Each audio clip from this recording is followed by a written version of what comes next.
it was just like fortuitous that I was working for them, and I got into like the crypto thing. I started helping crypto companies with their marketing and growth and all that. And yeah, that was like the intro into the rabbit hole, like 2018. Right. Actually, so I was actually in crypto in like 2014. Okay.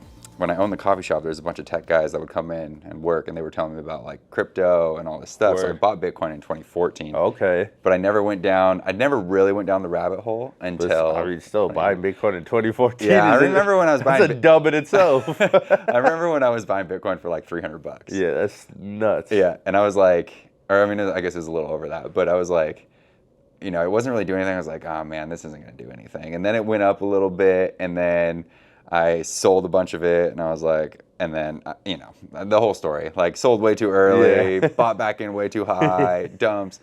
Eventually, I did buy most of the Bitcoin I own, though, around like 4 or 5K. Okay. So I was still somewhat early. I mean, still up huge. Yeah. I mean, honestly, you love to see it. Yeah. So the best thing I ever did though was I got my dad to buy Bitcoin at like 6K.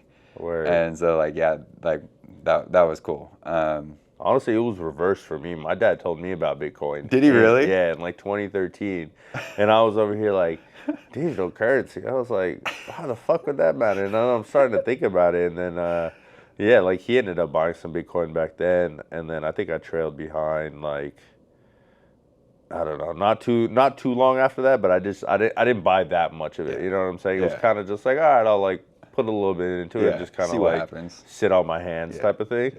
But yeah, no, that was like my first initial kind of like entry into crypto, but my first like real one was like, I don't know, like I was like on Robinhood or whatnot, like 2017, 2018, and I saw Dogecoin, and I was like, oh, I got like a balance of like $20, $30. I was like, I'm just gonna put it into this coin and just like, who knows, maybe shit pops off. And sure enough, I mean, like I held that all the way through until when like right before like Elon was on SNL and shit, and I was like, all right, I'm gonna like, I think it was maybe like 2 months prior to that or a month and a half prior to that, and it was on its run up. And I was like, I'm taking profits because this come up is crazy. The weird thing about that one was like it skyrocketed so hard and came down, and then I knew. I guess it's not weird, but it's just like it's kind of sad in a way. I knew so many people that were like, "Oh, I'm just looking for the next Doge. I'm gonna get rich on the next one, on the next play or whatever," and they just lost all their money. Like, I knew so many people that lost their money. Yeah, they just weren't early enough. But that's the hard part. It's just like you can't be like, I don't know, you can't be like chasing plays. Like I've lost a lot just trying to like chase plays when it's like no, like. You know, just because one play popped off doesn't mean you have to go look for like whatever the next of that is. Yeah. Whatever the next thing is probably going to look different than whatever it is. Exactly. I actually want to get into that because I heard you talk about that on one of the last podcasts. But let's back it up a little bit. Let's go. Where are we at right now? Just got straight into conversation, talking off the camera too. Yeah, exactly. Let's back it up and let's start from the beginning. Well, first, we're on this is Midcurve podcast? This is Midcurve. This is the Midcurve podcast. This is a Jito podcast called Midcurve. Okay. I'm tired of doing introductions though. So like, you know, I feel every podcast you come on, you're like, you know, it's the same thing. Hey, this is Midcurve. You know, hey, what's your background? Who are you? Yeah, you know what I mean? Absolutely. Honestly, we talk about the same shit. We're just like, damn, we're like, we always just like shoot the shit like going into it. Yeah. And it's always just like it's just more vibe. It's better. It's a better vibe. Exactly. Yeah, I like that. Yeah. So, but I mean, on that note, like, what are you? You're in Portland. Yeah. Which was cool because that was like, sick that this linked up like this. Yeah, I'm from the Northwest, from the area. What are you doing here? We're out here for Big 3 weekend. You know what I'm saying? So okay, we were talking about this off camera. Yeah. I had no idea what Big 3 was until like this year. Yeah. I didn't know Degods owned a basketball team. So tell me about Big 3 and Killer Threes. Yeah, definitely. I mean, so Big 3 itself is a 3-on-3 basketball league, obviously based in North America. It's ran by Icecube and his business partner, Jeff. And pretty much it's they play 3-on-3, but they've kind of made their own style of 3-on-3 a little bit with certain like rules. One being probably like the most popular rule is like when you do challenges in the game itself, you get one challenge per half. You're playing to 50 points, and halftime is when the first team gets to 25 points. But each half you get a challenge on a foul. And pretty much the challenge, instead of going and looking at tape, it's a one-on-one, like sudden death type of thing, That's right? cool. So whoever got fouled, like whoever the offensive player is, they have to go get a bucket. If they get a bucket, the bucket ends up counting and they get the ball back. If the defense stops them, then obviously no bucket, no foul, and now it becomes the defense's ball. Okay. Okay. And so that's honestly that one rule is probably one of my favorite things within the game itself, because how often do you get to see like, still amazing basketball players that go just like one-on-one like that in an arena full of people, right? Like it's really not happening. Yeah. You know what I'm saying? But itself, like, so the 3-on-3 basketball, obviously they have like the 4-point shot, and it's what it's grown into is essentially just like a collection of talent at this point. I think the narrative when it first started, it was like, oh, this is where like retired NBA players go. It's like washed up players go to and die. whatnot. Yeah. But really, it's like when you start watching the game and you see it live. One, it's a different style of basketball because 3-on-3. It's just like it lends itself to just being more physical, a little bit tougher to get a bucket. Like you're not running up the floor. Like you may give up like easy ass buckets if you're just like a lapse of judgment real quick, like an air ball or something like that. But aside from that, it's like now it's a collection of talent that is, you have overseas players that are playing in it. You have dudes that come from like the street ball circuit, ball is life circuit. And then you also have the retired NBA players that like still very much have game and have a lot to offer, just don't necessarily want to put in an 82 game season or like play for 9 months on end, right? And like Wait, do that whole thing. hold on, back up a second. You said there's a 4-point. 4-point shot. What is that? So it's essentially just 3 circles that are, I think it's 5 feet behind the 3-point line. If you shoot it specifically from that circle or your foot is within the circle, then it counts as 4 instead of 3. Okay. Yeah. That's cool. So have you ever heard of the Savannah Bananas? The baseball team? right? Yeah. So is it kind of like that? Do you guys do, or is it more serious than Savannah Bananas? Have you seen what they do? I haven't fully seen what they do, Okay. but someone was actually just telling me about this like 2 weeks ago. They were like comparing the same thing. Yeah. Okay. It's interesting. I think it's a little bit different, but the Savannah Bananas like has a really bit interesting business story actually. The guy who bought it and turned it around as like a failing AAA team or single A team or whatever it was. Word. And then he turned it into like not necessarily the Globetrotters of baseball, but something similar where there's like there's a little bit different rules. There's music involved. It's like more entertainment. It's more entertainment. Yeah. But now they sell. I mean, I think they just sold out the Mets stadium. Oh wow! They went there to play a game and like sold it out. So it's and there's other teams now in the league. Yeah. It's become this really interesting thing because I feel like baseball was kind of dying for a while there. No one.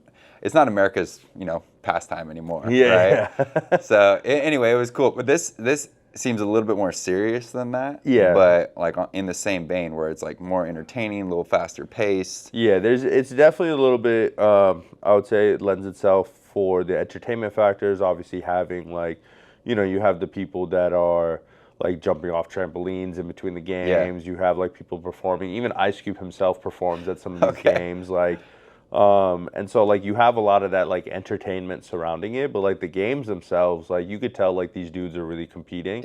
And I think that's the dope part. And I think more so than ever because you have some of these guys that have never played in the league before, but are playing in this league. And so I think for them, it's like, it's almost like a little bit of a chance to prove something in a different type of league. And you're also going up against talent that was, former NBA talent as well.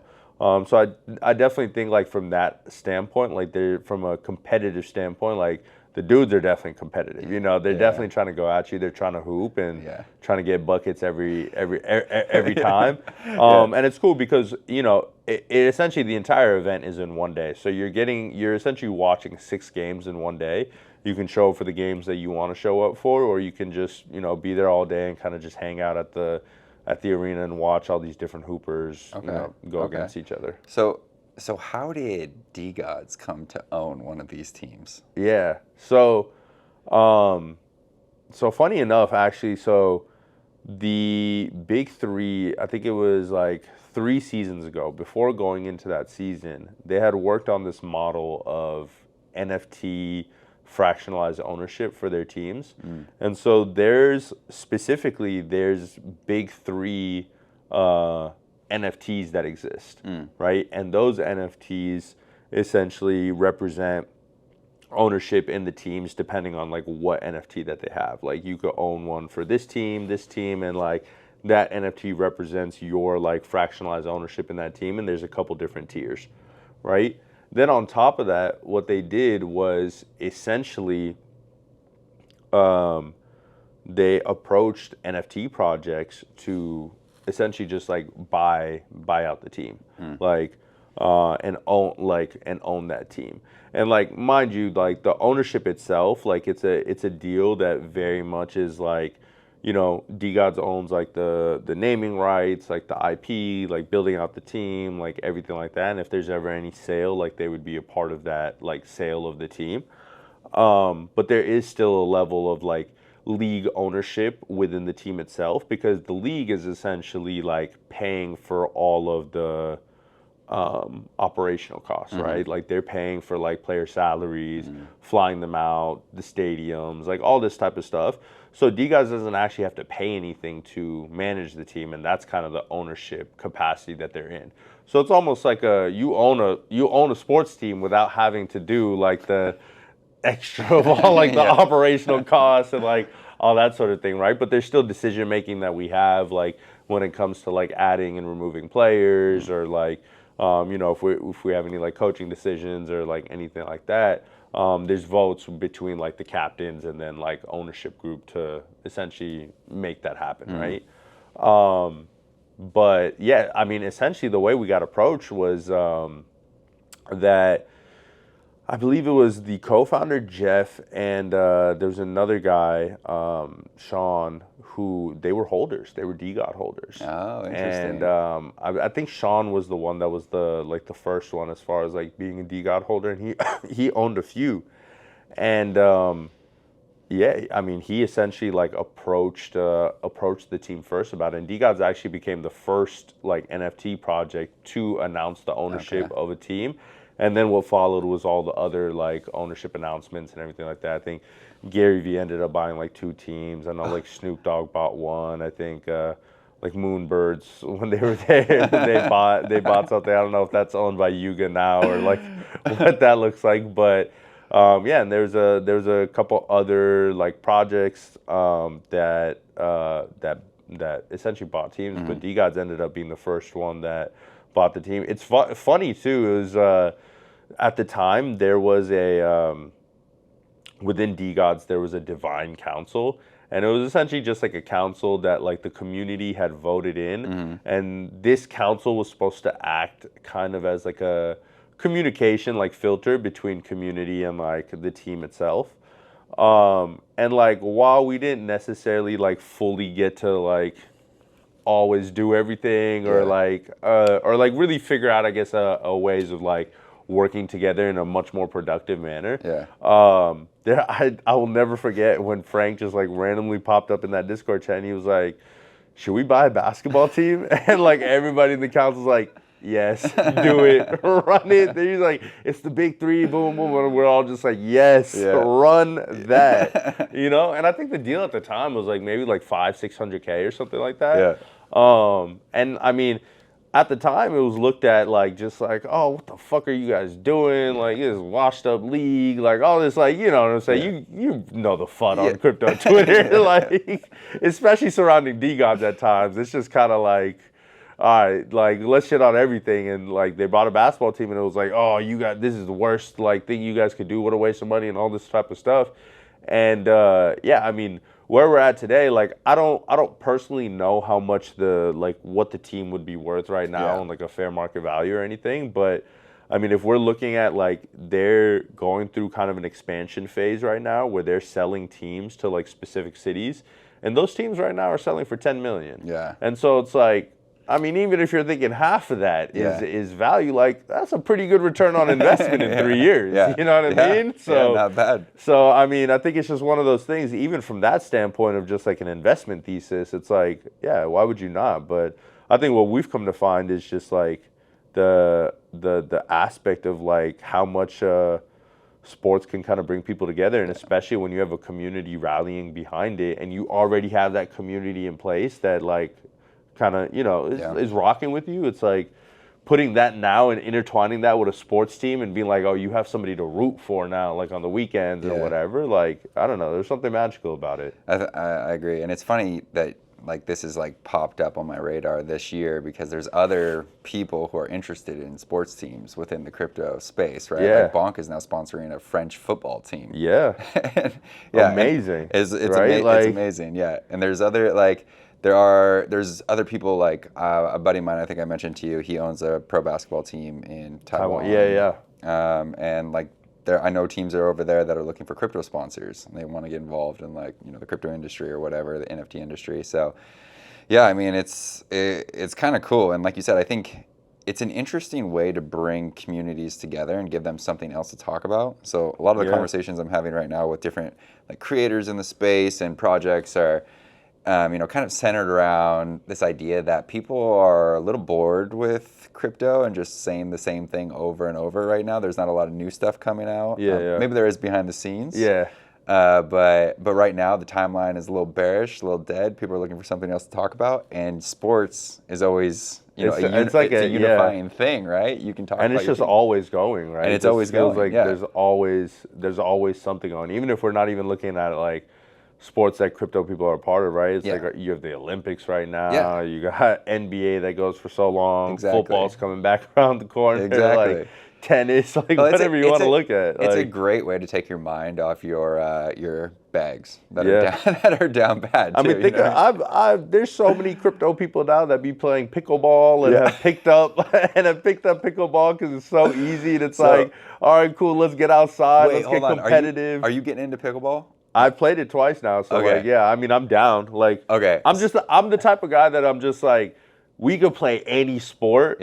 And like, if someone is like, hey, like, let's go play, we have the amount of people that we need or whatever, I'm like, I'm down. You know what I'm saying? It could be football, it could be tennis. I could have never played this sport in my life. As long as it's not like anything to do with like rollerblades or anything, just because I can't rollerblade, like, or ice skate, I'm good. Like, I'm down. You know what I'm saying? Like, we can go play soccer, we can go play whatever. I'll figure it out. I've seen you hoop.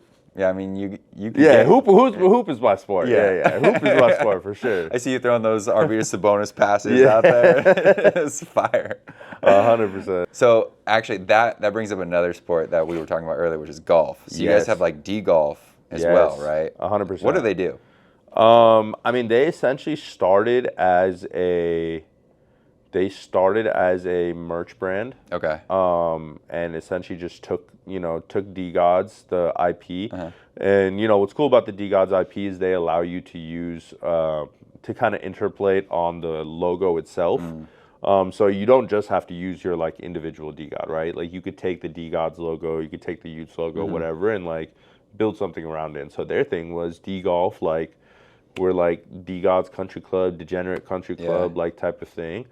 And it started with merch, and they would come out with these fire golf hats that just had D-Golf on the front. But it was like, I don't know, like, it was a really good hat to wear, even like specifically for golf, like a you know, like one of those like performance type of things, right? Like style but performance as well, which was dope. But they did really well just like selling these hats at first, and then they started selling a couple other things. They did like a T-shirt, and yeah, from there it kind of just evolved into like, okay, we're gonna like host events now. I think one of their first events was a golf tournament at NFT NYC, not this past one, but the previous one when we like took over the public hotel or whatever. Yeah. And they hosted an event there, and I think that was the essentially like first D-Golf outing. Yeah. And then they ended up like doing, I want to say like 3 or 4 throughout the summer last year, attached with the Big 3 season. And so I've gotten really close with those guys. And actually, I mean, me and him, we have some like similar stories within like the Degods community itself of just kind of how we've like built up, I guess you could say, because we both essentially came up like building kind of sub brands under Degods, and like doing merch at first, and like but putting out like more unique type of merch, not just like what you would normally see. But we started in this merch thing, and then I feel like we both at the same time kind of stumbled upon the fact that like, hey, we want to do our own type of event. And like I ended up doing one in NFT LA literally 2 weeks prior to that NFT NYC. And that was the first event that I did, and I kind of just like full sent it within like a week and a half. And it was just like, I'm really close with this gym that I like work out there anyways. So they were like, yeah, we're down to let you have the gym, whatever. And I kind of came with a little bit of a wild vision because I was like, I'm hosting this at 10 p.m. at night, right? Like I'm hosting basketball, like a like hoop open gym tournament type of thing. It was like basketball and dodgeball. And I'm hosting this from like 10 p.m. to like 1 a.m. type of thing. And this is after a week of like partying essentially, right? People have been partying Monday, Tuesday, Wednesday night for all NFT LA events, side events, like all that sort of stuff, right? And I was just kind of like, I don't know, let's see if it works. And like I was seeing the signups and I was like, oh shit, like there's a lot of people that have signed up for this low key. I think we had like roughly around like maybe like 200, 210 people signed up. And I was like, I was not expecting 200 people to sign up for basketball and dodgeball at 10 p.m. on a Thursday night. You know what I'm saying? Like when you guys could be out probably like partying or doing whatever, right? But I think that's the thing. Sorry to cut you off, but I think there's a lot more people interested in this stuff than we realize. And that's what I found out. Is like, that's when it kind of solidified to me, like, wait, hold up. Like, I think there's a market for this, right? Because like the people that ended up coming, I think we had like 130, 140 people that ended up like showing up to the event itself, like at like peak times. And like I don't know, I took a second to just kind of like take it all in for a moment, and I'm just like, yo, there's people playing 5-on-5 basketball right here. I see like 4 different groups having conversations around the court, and then there's people off the court on the side. They're playing ping pong, they're having conversations. There's no alcohol here. There's like, we're giving some little freebies out, gave out some merch, we had some snacks, and like we had a food truck outside that you could buy food at, and that was it, right? And I was just like, okay, wow. Like the amount of people that then after that told me that they were like, yo, that was my favorite event. Like that was an event that I needed. Even Frank pulled up and hooped, and I wasn't even expecting him to like show up. You know what I'm saying? Like I told him about it, but like I wasn't expecting for him to like come out and hoop that night or anything. And he was just out there hooping, hooping with everybody else, you know? And I think like that part of it too was just like, wow, like people are getting to see people in like just a different light. You know what I'm saying? Like different from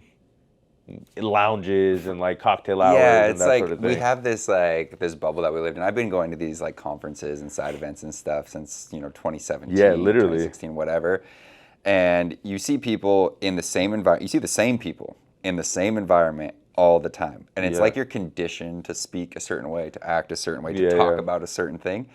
And so actually, it's funny that you mentioned this because this is one of the goals of Midcurve is to bring people out of that environment, get them into like a real environment, a different environment, and have them talk. Because when you pull someone out of like, out from behind the webcam or off of the stage, they become, more of themselves, I feel like. It's not 100%. So rehearsed. So a lot of the content that we're trying to do over this next, year is going to be like more just real conversations, over a meal or over a drink or whatever. I love that. And like I love the idea of like having something to do at an event. So I mean, we've talked about it. We're putting on a golf, scramble. That's gonna be so much fun. Permissionless.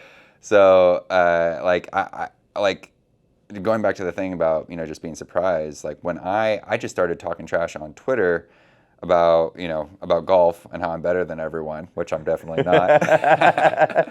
I'm not, for the record, but I like to talk trash on Twitter. And then I started posting videos, and then people started commenting on it. I was like, oh wait, there's like actually a lot of guys who are interested in golf in this industry. So we put together a group chat. Turns out there's a lot of people interested in doing this. And that scramble just kind of like came together. And this year we're gonna do like a smaller one. And just see like the interest, gauge the interest, have it kind of invite only. and just figure out what happens. If it turns out that it's successful and we can like actually pull it off, then we'll probably host like bigger scrambles or golf tournaments like the day before conferences at a lot of different places, right? And I think it's just honestly, I love the idea of being able to like hang out with people in our industry and not have to talk about crypto the whole time, right? That too. Because your life is so much more than crypto, but you just like default to talking about just crypto. Yeah, right? 100%. I think it's just a good opportunity too, that it's just like you want to get to know someone as well. Because if you're going to, let's say you're going to pursue anything together, whether that's like making a trade together or like we're getting in business together, we're doing a collaboration, creating or content just like partnership together, between two, anything, right? I think it's important for you to, you want to get to know people on a little bit of a deeper level. And how deep you go is obviously how much you connect with that person. And and then you guys can obviously go as far in as you want to. But I think there's a level of opportunity there. And I think too, it's just like when you see people in this different light, or it's like, when you're on the golf course, when you're on a basketball court, pickleball court, whatever, it's like, even seeing people when they get competitive, like that shit is fun. You know what I'm saying? Like I want to see how competitive somebody is. Like, are you trying to win? Are you just chilling? Are you a team player? Like what? Like what I'm saying? Are you clutch? Like all these things matter in what we're doing in this industry too. You know what I'm saying? And I don't even think that, like, I don't know, maybe people don't even see it like that, but it's just like I definitely look at that. You know what I'm saying? Do. Like, and especially with golf, like people talk about this with golf all the time. If you really want to know someone, go golfing with them. Yeah. You can tell if like they get frustrated when things get hard, if they grind, if they cheat. If they lie. Facts.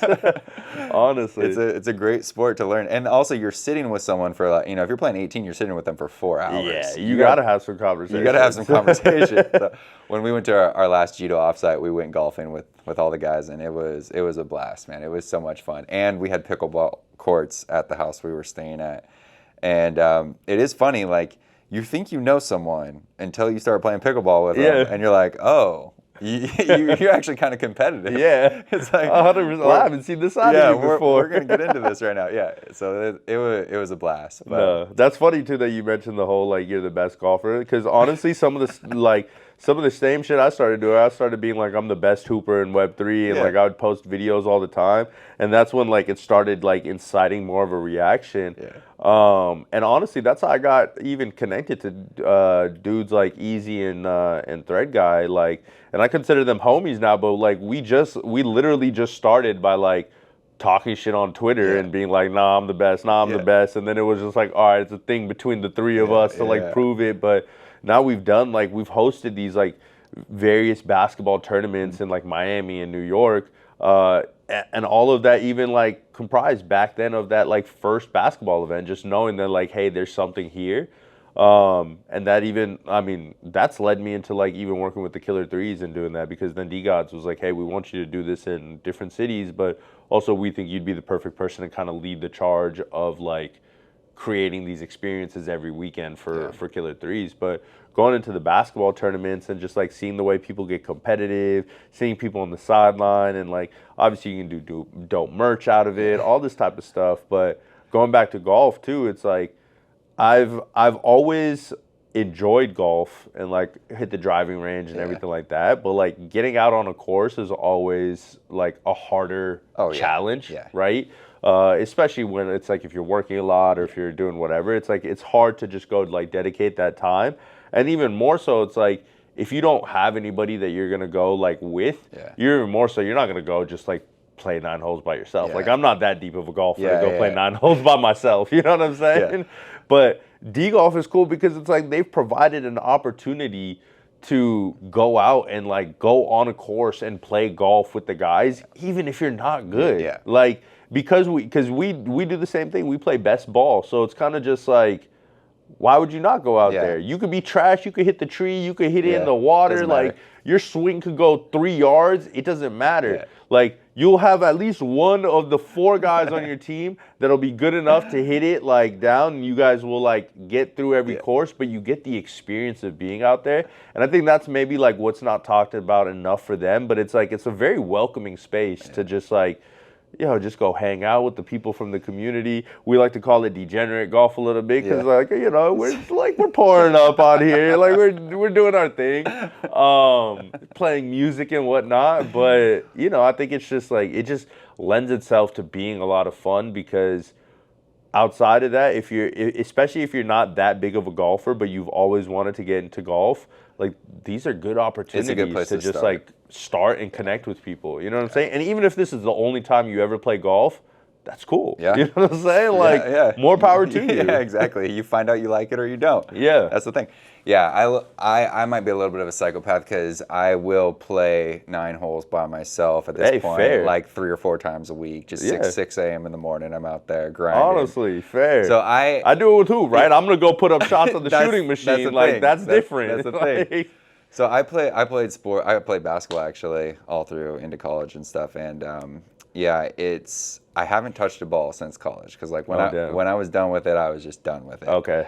But I also feel like, from that time, since I graduated college to now, I've just been like focused on like family and career and like doing all this stuff. 100%. But I feel like there's still a little bit of that, like, the monster inside. That still wants to compete, right? It's a good way to just like get that energy out. Exactly. Yeah. I mean, there's some of us that grew up like that. Like you start playing sports when you're 4. And you've been taught and like almost bred to win. Yeah. That doesn't just go away when you stop playing sports. So and those little wins through the day matter. If I win my pickup game, like that shit matters. It matters. Like, it matters. Let's talk a little bit about crypto here. Because I guess this is like somewhat of a crypto podcast. we're in the industry. I love the name Midcurve. Midcurve podcast. Midcurve. I mean, what do you think about that name and that meme? I like it. See? I like it. I think that there's this derogatory connotation, like Midcurve, right? Yeah. And I get the meme. Like, you don't want to Midcurve stuff. Yeah. That's kind of the joke. But also, I like being a Midcurve for a few reasons. Okay. Because I feel like I am a Midcurve, right? Okay.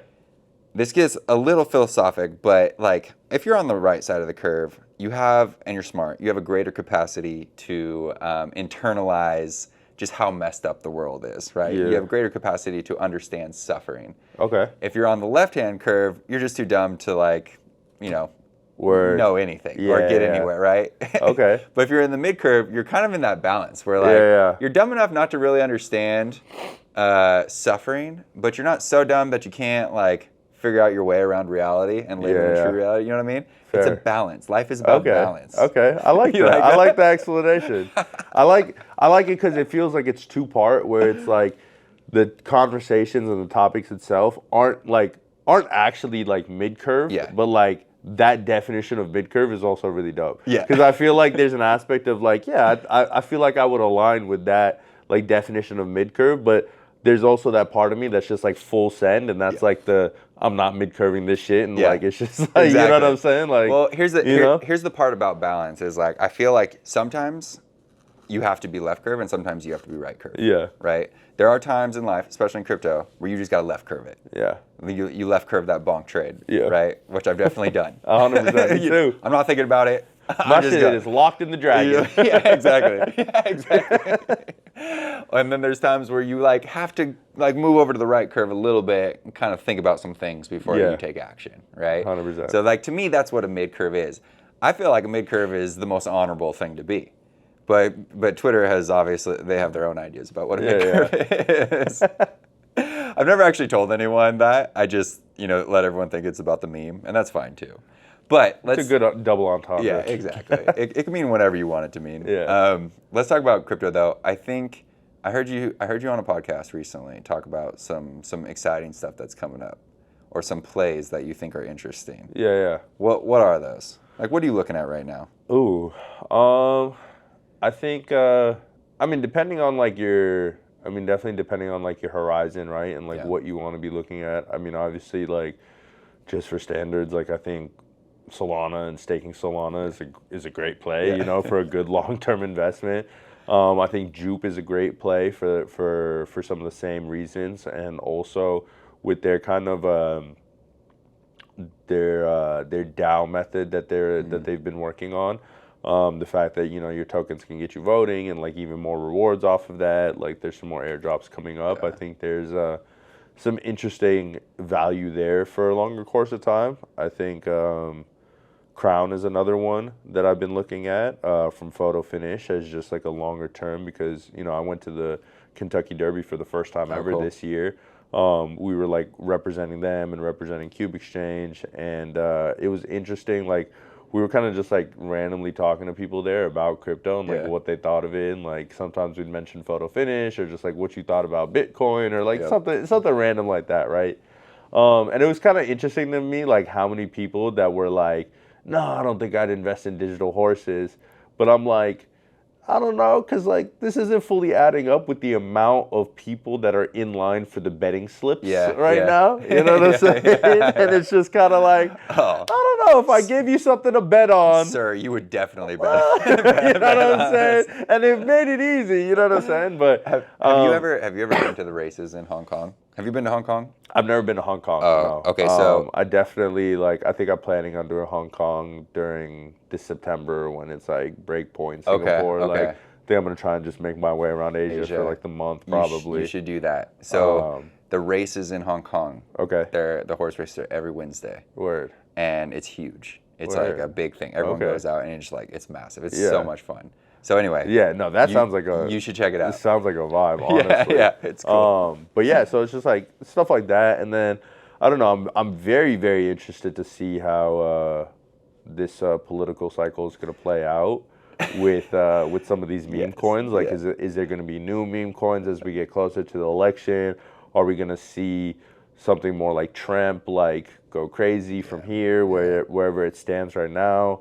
Obviously, we just had what happened over the weekend with the assassination attempt, and you had a couple meme coins run up and run down like just off the weekend itself, which was crazy. And then I think there's just kind of like some longer term like just meme coin plays that I like. You know, Bonk obviously being one of them. Really like Mautai, really like Mog. There's a couple others too.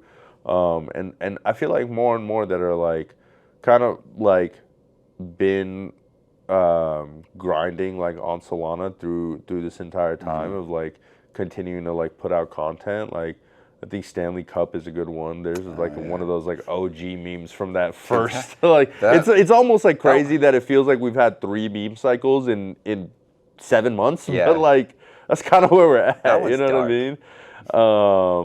And then, I would say those are probably like my main bets. And then I don't know, I'm still kind of buying NFTs a little bit here and there. Like, our NFTs going to be great again. I honestly, I truly believe that we're going to see an NFT bull cycle again. And the reason I say that is because I think, which is kind of funny, kind of going back to the whole like Midcurve thing. I think Midcurve for NFTs was more when we started getting into like, what's the utility? What's your revenue model? And what's this? And we lost royalties and like all this sort of stuff. And it's just like, bro, why are you trying to turn NFTs into like mom and pop shops or like independent e-commerce stores or whatever? Like if they do that and they go in that direction, like great. You know what I'm saying? And it's like if it catches on, then that's good. You know what I'm saying? Like for example, like for Pudgy Penguins, like them doing plushies and them being in stores and like taking that direction, they've taken it to a level that's just like different. You know what I'm saying? But we don't need 10 other projects that's like, all right, we're gonna do plushies and then we're gonna sell them online and like sell them. Like everybody's kind of gonna have a different lane. And I think even with Pudgies and even with some of these other projects, like I think we're coming back to the realization like, oh, like it really is about the network effect. It really is about the community. It really is about the status. Like, you know, there's a reason why people are still rocking PFPs on crypto Twitter, even while trading all these other things. Why are you still rocking an NFT PFP if like you're not trying to signify something? Like regardless if it's a Milady, if it's a Degod, if it's a Pudgy, if it's an Azuki, like whatever you want to say, right? If it's a tensorian, if it's like whatever you want to say, like you're signifying something by having it as your PFP, right? Whether that's status or the signifying your allegiances or like what community you're part of, there's something there, right? And so I just don't think that digital identity and like status and community part of it is going anywhere.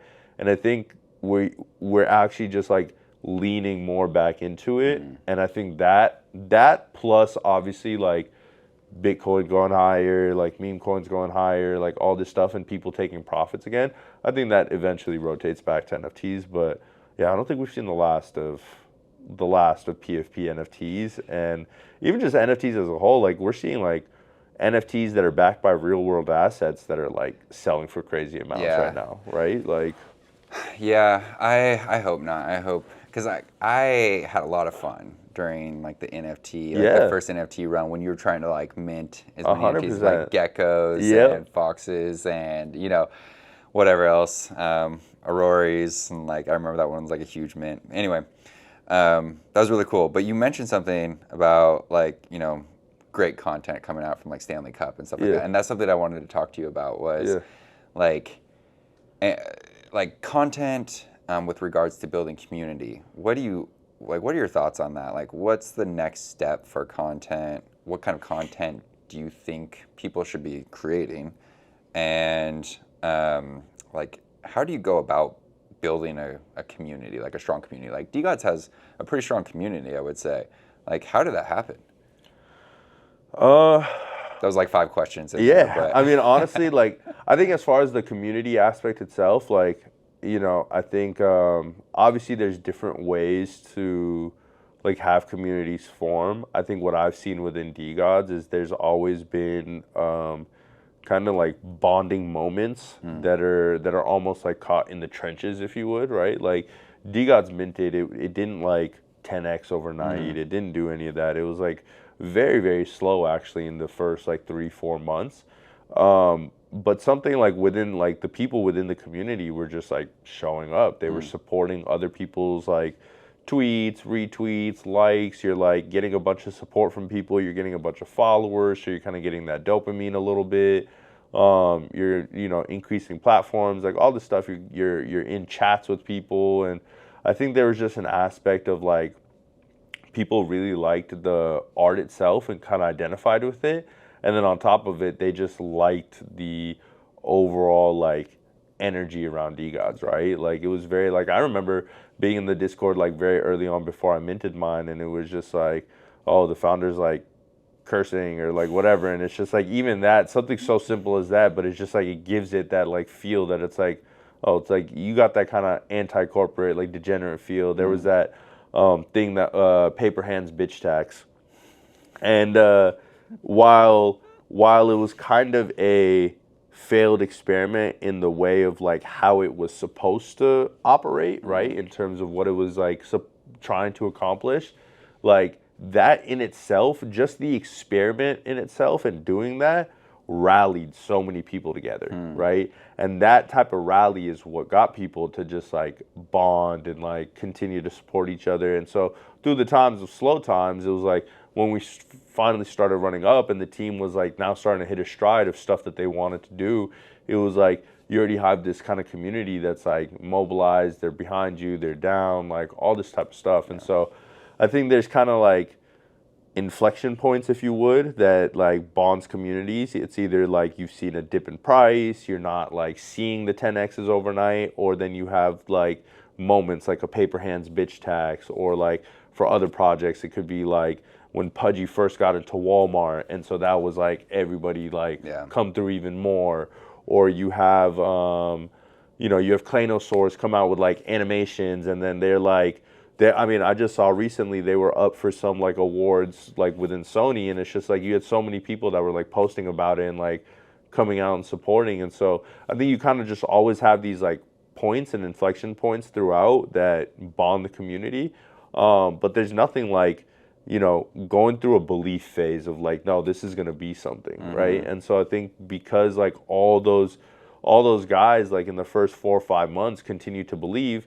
Then like 8, 9 months down the line, when we were up, it was like, yeah, like, you know what I'm saying? Like everybody's just like, you know, it's feeling the energy. And obviously we've had like ebbs and flows and whatnot since then.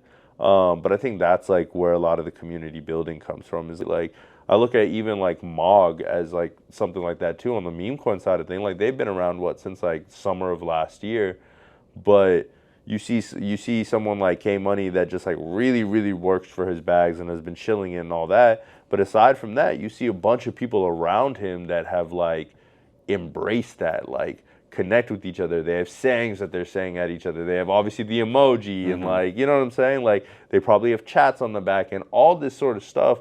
And like they've also gone through highs and lows of what the pricing of their coin is, right? And they're like, no, I believe, diamond hands, all this sort of stuff. I think those are the type of things that just like create that more strong community within people, and like belief that it's like, no, we're going much higher from here. Yeah. Okay. I was gonna say, like, I feel like Degods has just kind of experimented, tried a lot of different experimentation. Some of it worked, some of it hasn't worked. Yeah. Is that true? Yeah. Do you guys feel? 100%. Is that kind of like just a company culture thing? It's like, hey, this is a good idea. Let's try it. Like the basketball team. Yeah. It's like kind of out of nowhere. Like, hey, we're gonna buy a basketball team. Everyone's like, no, don't do that. And then you do it anyway. Yeah. And then it works out. Like, I mean, honestly, it's just kind of like, I mean, shit, Frank's had in his bio like social experimenter for like the longest time, right? But yeah, I think the whole thing has literally just always been this core ethos of like experimentation and pivoting and like try to align with like what the markets are aligning with, right? And you know, early on they had stuff that came out that didn't work. Like PHBT was a tough one to like make work. Or they had like a couple other things that they were putting out at the time. Like they had built like this whole like Reddit site for specifically for holders to like go and chat in there and like put stuff and all this sort of thing. And like they put a lot of time into it and effort, and it just kind of like fizzled. Just didn't hit. You know what I'm saying? It's like we were all in there for maybe like a day, 2 days, whatever. But it was kind of like, we're going back to Twitter. You know what I'm saying? Yeah. And so it was kind of just like, well, fuck. We just like spent a whole bunch of time on that, and like obviously like got domains and all this sort of stuff. But like, fuck it, like let's pivot, you know. And then like from there came like Dust, and then it was like, okay, like now we're mining our Degods like for this token, and that was around the same time as like the token meta. Like I feel like the staking your NFTs was like starting to rise up a little bit, right? And then they did Degods and was like, all right, we're gonna do this like art upgrade, but it's gonna be in your token and like not a dilution, just like a upgrade, whatever. And like that was a first of its kind like experiment type of thing too, right? And so they've had these various successes. Or even like with the Bitcoin ordinals, right? They were like one of the first to like inscribe, and they got the full block and everything like that. And so yeah, I would say that there's just like there's always been a level of experimentation. And honestly, if you kind of like go with it and you trust the team a little bit, there's like a lot that you can even like take away and learn yourself from it, right? Like I think Bitcoin Degods is a good example of that, because it's like I didn't participate in the mint of Bitcoin Degods, but because they were looking like to Bitcoin and looking at ordinals, that got me to kind of be like, okay, like I want to do a little bit more research on like what's going on over here, right? And like I didn't hit on BTC Degods, but I ended up getting some other ordinals, ended up getting like some BRC20s and that sort of stuff like early on, ended up being some good plays. Obviously we had like a point where it was kind of dead, and then like towards the end of last year, beginning of this year, we see it like popping back off again. Let's actually talk about pivoting. Let's pivot to content. I want to talk about content with you. Because you guys put out a lot of content. What kind of content do you think is really hitting right now? Like, where do you think it's headed? Oh, that's a good question. I think a lot of content that's hitting right now, or that I've seen been hitting. Obviously, we've been seeing like some of the podcasts, especially that like Thread Guy's been doing with some like notable people. Those have really been doing well on the timeline, and been used to just like, I don't know, like it like takes over the day, you know what I'm saying? And like, I mean, if you have a piece of content that literally takes over a day on crypto Twitter, it's pretty insane. You know what I mean? So I think those have been pretty well. I've been seeing, someone like Jakey. He puts a lot of great content, and it's been cool to like get to know him more and be a part of some of this stuff. But like everything that he does, from like the skits to like these kind of like informational, like kind of like commercials, but they're not. You know what I'm saying? Yeah. Like stuff like that. That he puts out vlogs too. I think it's one of those things that like content is at an interesting point right now because I think there's certain things that hit, but then at the same time, I think that like there's so much experimentation with it right now that you don't fully know what's gonna hit. Like Yeah. you don't like there's sometimes that I see videos that I'm like, oh damn, like this got like 200,000 views or 300,000 views or whatever, and sometimes it'd be the videos that you don't even expect that just like blow up and go crazy. Like I saw a video the other day of someone talking about like building like a Solana city Yeah. in Argentina, Yeah. right? And not to say that like I don't think that like that content had the potential to like do what it did, and obviously there's probably a lot with like the ambitiousness of the project itself. But when I was watching the video, I was like, yo, this is like really well done. But Yeah. this is like different, you know? Like obviously you're talking about something super ambitious, but like the video itself is like objectively like very interesting and like keeps you engaged Yeah. to like watch it, right? Even versus of like what the contents in the video itself is. And so I think there's a lot of just like different things that we are seeing go off like kind of like on the timeline. And I think more so like specifically I think what where I've been focused a lot is or like what I've been experimenting with most is obviously we have our weekly podcast and like using that as an avenue for people to come hang out, like have a fun conversation and make it something that it's like consistent, right? Like it's coming out on a weekly basis and have it to where it's like if someone were to get into crypto today and you found our podcast, like you could go watch back a couple of those videos and I promise you you'll find stuff that is still relevant today for you to like go like make action on, right? Or like invest in something or whatever. And then I think aside from that, like content outside of that, I think there's an aspect of kind of like hybrid between kind of doing like lifestyle and like, vlogish a little bit and kind of like the hype videos and showing it off.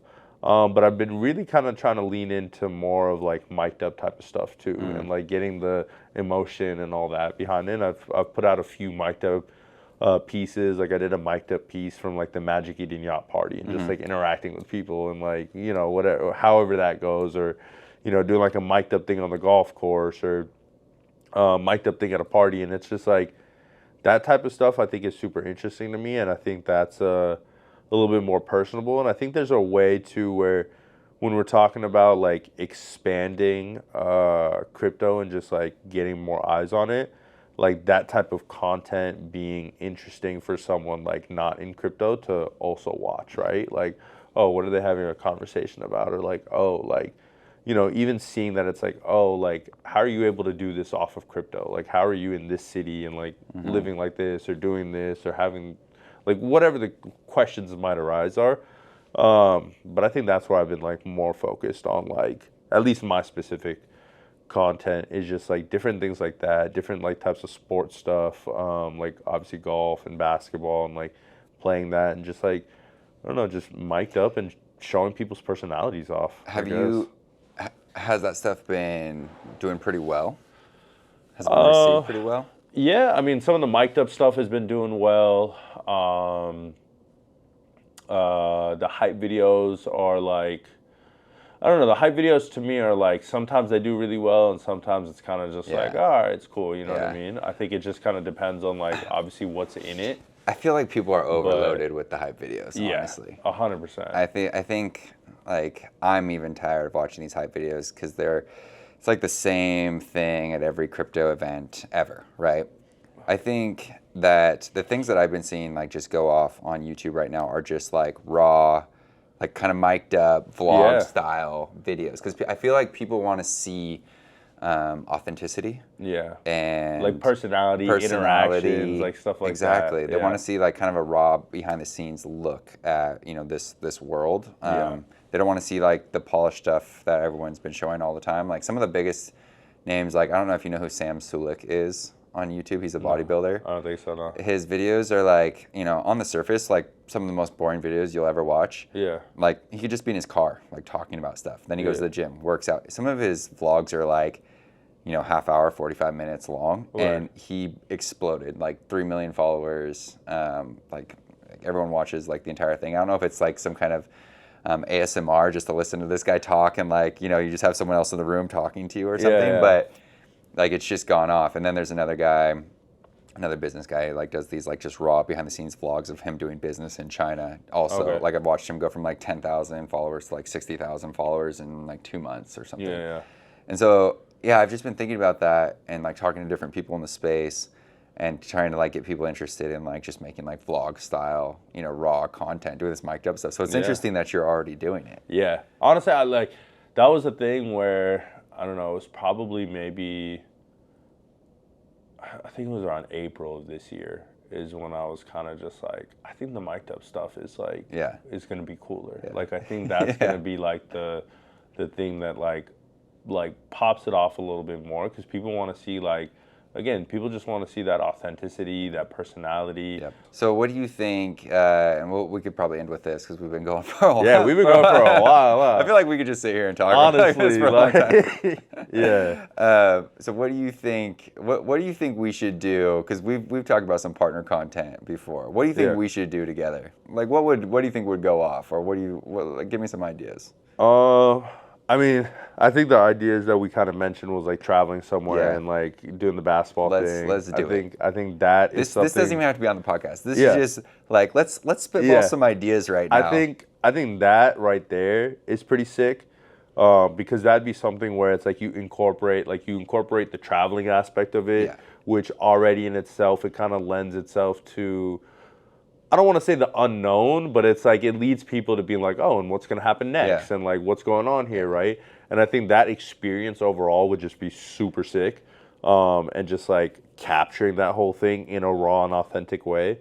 I think. Wait, hold on. So maybe we will use this for the podcast.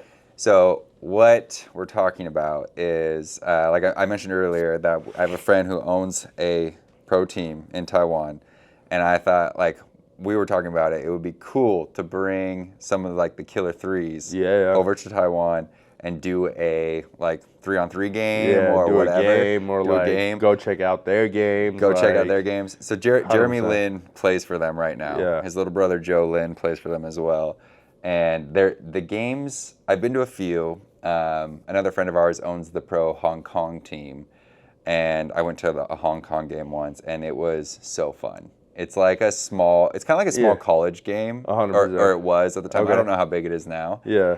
But it's like the stands are packed. Everyone is just going nuts. Yeah. The energy is huge there. So like going over there to play with them or just go to one of their games and then like go get some food with some of the players, I think would be sick. 100%. Right? That'd be great content. So for sure we have to do that. Yeah. So we got to do that. I think that's dope. I think you're obviously talking about this golf scramble. Yeah. D-Golf is going to come out there represent. Let's go. I'm excited, actually. Hold on. How good are the D-Golf guys at golf? Are they sticks? So one of the D-Golf guys is actually pretty good. He's really good. He's pretty good. He's good. He's kind of like your... like above average weekend golfer guy. Yeah. Okay. I'm not the greatest, but like...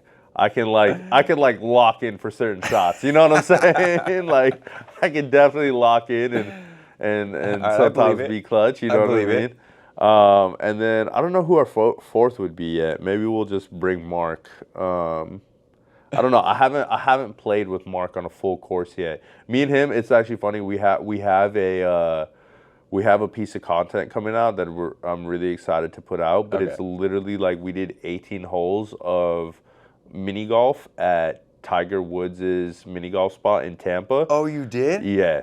And we literally we were mic'd up on every hole. We bet a soul on it, and we were just going off for 18 holes straight. I didn't get the invite to this. Hyped. That sounds so much fun. It was dope. The D-Golf guys killed it with that one. But Like, so I'm thinking, I'm super hyped because I'm gonna get like, I think actually my first like mic'd up content from a full golf course, like us playing 9 holes, because we played 9 in Anaheim this past weekend. Yeah. So I'm excited to see how that turned out, and Okay. like I want, because that's what I'm visualizing for the golf scramble Yeah. is like being mic'd up there, and like, so, you know, we're gonna have different teams obviously and everything. So have you ever fallen down the rabbit hole of YouTube golf? I have not. Okay. No, not yet. So just like we have crypto Twitter, there's something called YouTube Golf. Okay. And it's like this subsection of YouTube with like, there's like probably 10 maybe main guys that are really putting out a lot of content. Yeah.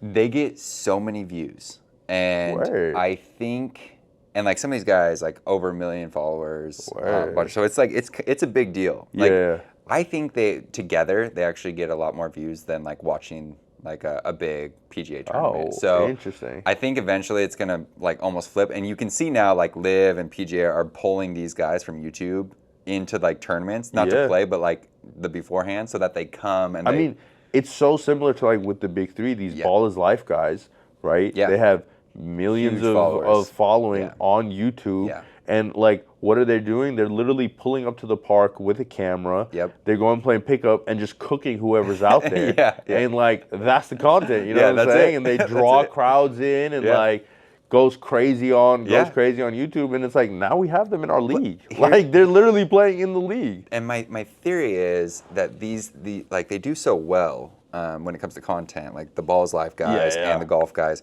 because it's like you have to finish watching it. You can't just like click off, because you have to know how they either, do they win, do they lose, what do they with at some golf? point you're like, what happens? what happens, right? So you get sucked into watching this whole game, and like with the YouTube algorithm, you know, your watch time is a big deal, right? With how far the algorithm pushes you to, you know, outside of your sphere or your followers or whatever. So I was thinking about that, and I was like, man, like crypto and crypto content creators and projects really should like lean into that type of theory or storytelling or strategy. All right, man, let's wrap this one up. Yeah, we're gonna get some food or something. We're talking for like an hour or so. I think so. Dude. Oh yeah. Thank you for coming on the pod, bro. Thanks for having me. It was a pleasure.